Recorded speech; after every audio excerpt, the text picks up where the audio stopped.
وہ کہتے ہیں کہ جب میں نے اقوام عالم کی تاریخ پڑھی نا تو مجھے پتا چلا کہ مسلمانوں کی تو 128 سلطنتیں مٹ چکی ہیں اب تک۔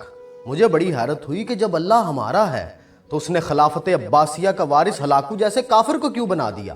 اس نے ہسپانیہ کے اس گریٹ اسلامک تھرون پہ فرونیہ کو کیوں بٹھا دیا؟ مغلیہ تاج الزبتھ کے سر پہ اس نے کیوں رکھ دیا؟ Bulgaria, Hungary, Romania, Serbia, Poland, Crimea, Ukraine, یونان اور بلغراد جیسے ملکوں سے اس نے ہمارے آثار کیوں مٹا دیے؟ اس نے ہمیں فرانس سے کیوں نکالا؟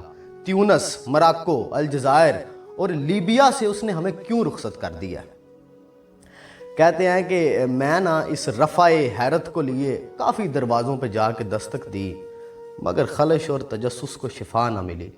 تو جب کسی بھی نتیجے پہ نہ پہنچ سکا تو وہی ہوا جو عموماً ہوتا ہے۔ پتہ ہے کیا ہوتا ہے؟ دل برداشتہ ہو جاتا ہے بندہ۔ تو وہ کہتے ہیں میں بھی دل برداشتہ ہو گیا، پھر سال ہا سال تک میں کنارہ کش رہا اس سے۔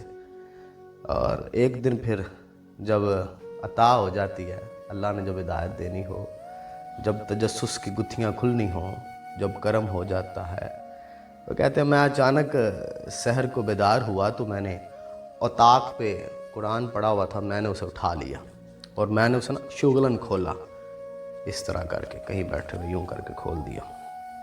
تو سامنے جو آیت آئی نا، میں نے وہ پڑھی اور میری آنکھیں کھل گئیں۔ رب کائنات فرماتا ہے کہ کیا یہ لوگ دیکھتے نہیں کہ ہم ان سے پہلے کتنی اقوام تباہ کر چکے ہیں؟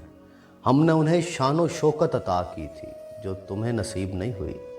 ہم ان کے کھیتوں پہ چھما چھم بارشیں برساتے تھے اور ان کے باغات میں شفاف پانی کی نہریں بہتی تھیں، لیکن جب انہوں نے ہماری راہیں چھوڑ دیں تو ہم نے انہیں تباہ کر دیا اور ان کا وارث کسی اور قوم کو بنا دیا۔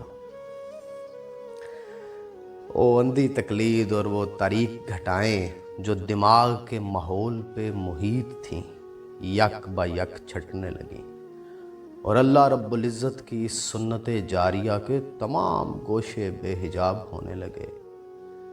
کوئی قابل ہو تو ہم شانیں کئی دیتے ہیں، ڈھونڈنے والوں کو دنیا بھی نہیں دیتے ہیں۔